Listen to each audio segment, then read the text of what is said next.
This is Coach Lee, and in this video, I'm going to answer the question, will tough love help get your ex to come back? Take a quick second and click the subscribe button below so that you can be notified when I have more videos like this that are helpful to relationships, romance, attraction, breakups, and mindfulness. One of the reactions after watching some of my videos on no contact and how to make your ex regret breaking up with you is that people change the way they think in terms of their ex. They go from thinking that they should beg or plead or bribe or compliment them excessively to try to get them back, to actually realizing that that is detrimental. And so they will pull back into no contact, and sometimes they go too far. So for example, if fasting is good for you and you don't eat for one day out of the week, or you do intermittent fasting where you don't eat for a certain portion of the day, just because that's good doesn't mean that it would be good to completely go without eating. The same is true when you're trying to get your ex back. Just because not begging, not pleading, not complimenting, bribing, trying to get this person back when they've broken up with you is not a good thing, it does not mean necessarily that tough love is a good thing. Unless, and I'm going to get to that unless part, but first I need to set up just a few things. You might have seen my video, what should you do when your ex reaches out to you? Because a lot of people think that no contact means that when your ex reaches out that you ignore them. But what that actually does is, first of all, it can stifle the momentum that your ex is moving towards you, they've missed you, they want to at least interact with you, because it's easier to do that with something casual than to say, I want you back, I was so wrong. Most of the time, they're not going to do that. And I've heard coaches say, don't you respond until they say, I'm sorry, I was wrong, I want to get back together with you. You don't respond until you get the right message. The problem with that, and it's a massive, massive problem, is that your ex doesn't know how you're going to respond. And so they try to ease into it most of the time. They ease into it with something casual. They don't want to risk scaring you away, messing things up if they do want you back. And so usually it's, how have you been? Or they might even reach out and tell you something that they saw that was funny that reminded them of you. They might even just say, what's up? Which I get is pretty immature and boring, but if they're making an effort, usually there's something behind the effort.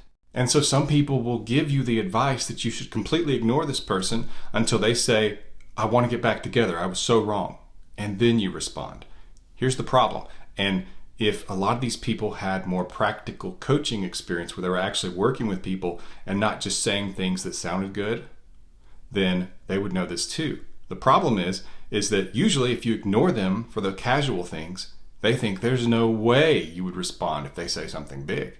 They think, man, I can't even get a casual response.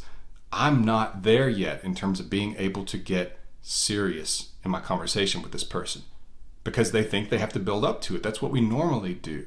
Even conversations with someone where we're going to discuss a very difficult topic usually starts with casual things. We kind of ease our way into it. And so the tough love response of not responding, first of all, it stifles the momentum, and it makes them think that you would not respond if they said something more serious or deeper.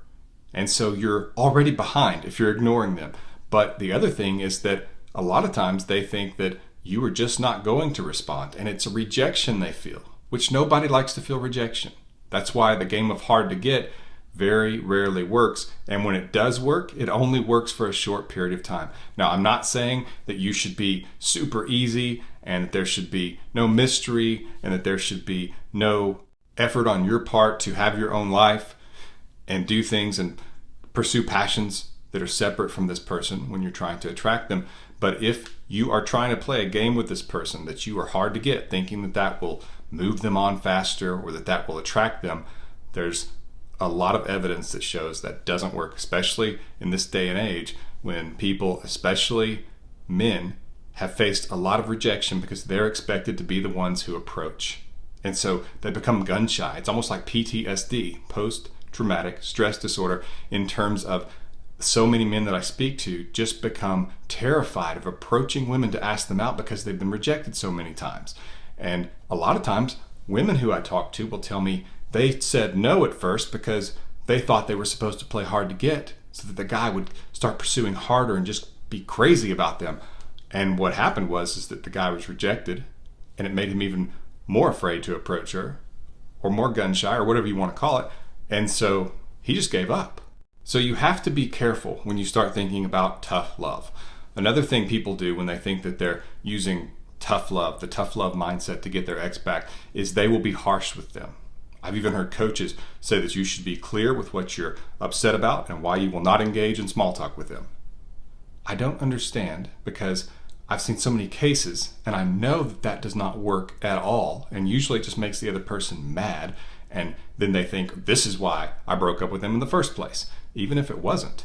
But the idea that you could say to them when they said hi or how are things going, I'm not interested in speaking with you unless you are ready to talk about the relationship and getting back together. But the thing is, sometimes your ex has gone through a lot of mental gymnastics. You see, they might be feeling they really want to get back together with you. They miss you. They have learned the hard way that being without you is not what they wanted. But at the same time, they want to make sure that what they feel is real because they don't want to hurt you again. And so they just kind of want to interact with you a little bit and feel that again to make sure, because they're probably really frustrated with themselves because they hurt you, they hurt themselves, they caused a beautiful relationship, most likely, to be severed, and it's been awkward and painful, and now they've come back to the conclusion that they do want to be with you. So they're frustrated with themselves, and they want to proceed with caution so that it doesn't happen again, or they don't want you to feel like that they just dumped you and then the next day or the next month or whatever, out of the blue, wanted you back, and that you came back, and that feels cheap in some ways. It feels too easy, and that you two are worth more to actually rebuild and take it slowly, which is what you should do. Another area where people try to use tough love to get their ex back is when your ex who's broken up with you says, can we still be friends? And people are told they should respond with, I'm not interested in friendship. Don't contact me again unless you're serious about talking about getting back together, or unless you want to get back together.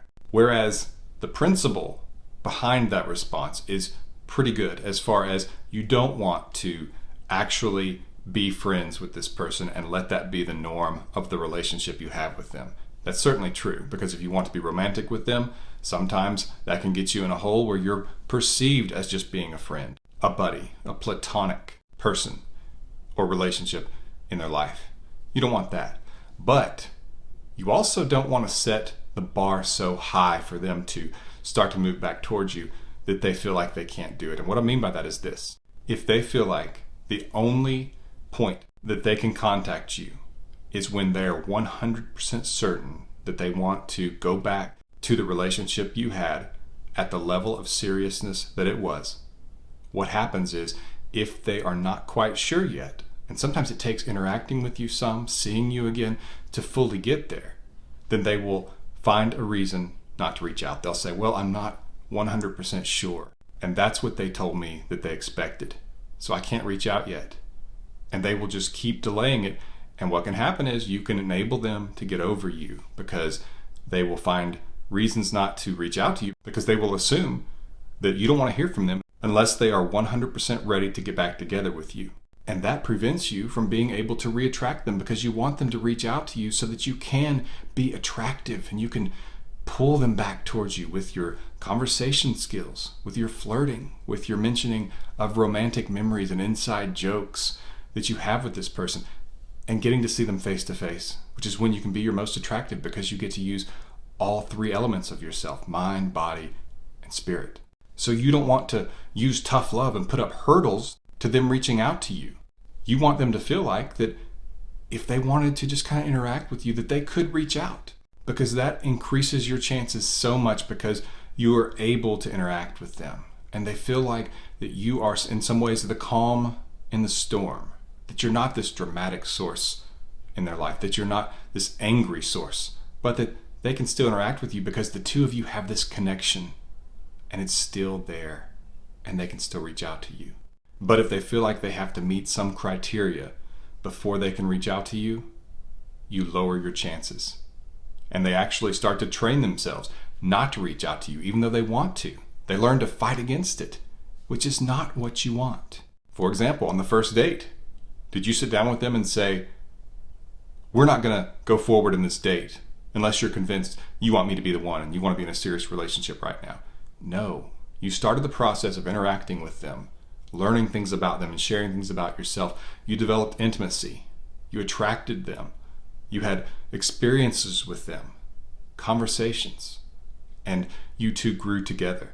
That's what needs to happen again. And so if you limit it only to they have to be 100% ready, you really limit your possibilities and your chances of getting back together with them. So none of the tough love mindset that you tell them to only contact you if they want the relationship 100% again and not to contact you for any other reason. And if they say they want to be friends, you can be polite about it. You don't have to actually act like a friend. You can just casually kind of say, oh, sure, yeah. It's more about your actions. Now, is it ideal that you accept friendship? If you started saying, oh, yeah, we'll be great friends, we can just talk and it can be non-romantic and non-sexual and non-physical and we can just be true friends. If you start just taking it all hook, line, and sinker and trying to convince them that you are satisfied with just friendship, that's bad. But sort of a casual, polite, oh, sure, yeah, that'll be fine. That's okay, because first of all, we say that to a lot of things. It doesn't mean we necessarily mean it 100%. It's just sort of a casual response. And if you don't act like a friend, which is the real problem, that's when you can really lose them and they can actually start perceiving you only as a friend, is when you act like a neutered version of yourself. In other words, when you're around them, like if they want to go to coffee as friends, and you just act like a neutral friend. You don't be a little bit flirty. You don't act like someone who's interested in them. And of course, I'm not talking about going overboard. I'm not talking about trying to get them to come back. I'm not talking about you saying, how are you feeling about things? How are you feeling about us? Do you feel like maybe you want to give it another try? Things like that. But that you do act like someone who's interested in them and you're not afraid of that. That you're comfortable with that. You can even be playful with that because you refuse to change just because for this temporary moment, they aren't sure about things. And you don't even know what they're thinking in that day. But you are going to be unafraid to flirt a little bit, to be playful, to compliment their appearance in a low-key kind of way, not with acting like they're above you or something, but that you're not afraid to say what you like. You're not afraid to say that your eyes like what they see. The idea of tough love works only if the other person is super motivated. And the reason that it doesn't work in this situation usually is because many times they're easing back into it, partly because they don't trust themselves, and secondly, because you don't want to show them that you're going to be a source of drama. So they won't think this, well, I think I want to get back together with him, I'm pretty sure. But the concern is that if I do, and then I realize I don't, and I have to break up with them, then I'm going to have to go through all this drama again. That's another reason to make the breakup easy, to just kind of give it to them, is because you want them to know that if they do pull out, that you're not going to act like you've lost your mind. You don't want them to feel trapped, because people who feel trapped usually want to escape. Every prisoner wants to escape. Check out my emergency breakup kit. The link is in the description below. It's the culmination of my 20 years in the relationship coaching service. It will take your hand and guide you through the process of getting your ex back. Also, if you like this video so far, please click the subscribe button below so that you can be notified when I have more videos on relationships, mindfulness, attraction, and romance. Another way that I hear people trying to use the tough love theory to get their ex back is that they use a broad stroke and they erase this person from every trace and memory of life. For example, on social media, they delete all the pictures. They block the other person. They demand that they come get their stuff right away. And this usually works very poorly and can make you look petty, that you're even trying to get at them, or again, that you're being dramatic, and that can cause a hurdle, as I talked about a little bit earlier. Really try your best to take things one day at a time and to feel things move by slowly. You don't have to do anything right now. You don't have to take dramatic steps. You don't have to feel a sense of urgency. You don't have to get your ex back right now. And so you don't have to do these special dramatic things to try to force the issue. And tough love is one of those where people try to force the issue. So they try to be all tough and mean or cold, and it does not work. It works against you. The best thing you can do in terms of getting your ex back is to give them the breakup, allow them to miss you, and let them come back to you at their own pace. People aren't perfect, and sometimes when they break up with you, they learn they don't want to be without you. And so while you feel like maybe you've lost something you can never get back, a lot of times when a breakup happens and the person learns they cannot live without you, that they don't want to live without you, you actually can sometimes gain something that you couldn't get any other way. And so trust the no contact rule. I have a video about that, and I'll link to that in the description below. So be sure to check out my emergency breakup kit and my emergency marriage kit. Both are linked to in the description below. Also, subscribe to this channel so that you can be notified when I have more videos like this. This has been Coach Lee, and as always, thank you for watching.